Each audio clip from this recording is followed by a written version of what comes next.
अस्सलाम वालेकुम, Neza advice channel में वेलकम। आज की वीडियो में मैं आपको सहरिश नेम की मीनिंग बताऊंगी।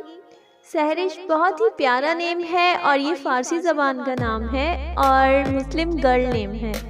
इसके उर्दू में बहुत सारे मायने हैं, जैसे कि मशहूर कुन, सहरज़दा, पर इसका सबसे खूबसूरत मायने है जादूगरी। यानी कि सहरिश नेम है और इसके मायने हैं जादूगरी। मिलते हैं नेक्स्ट वीडियो में। अपने किसी भी नेम के मीनिंग जानने के लिए कमेंट्स कर दें और सपोर्ट करने का शुक्रिया। Thanks for watching. अल्लाह हाफ़िज़।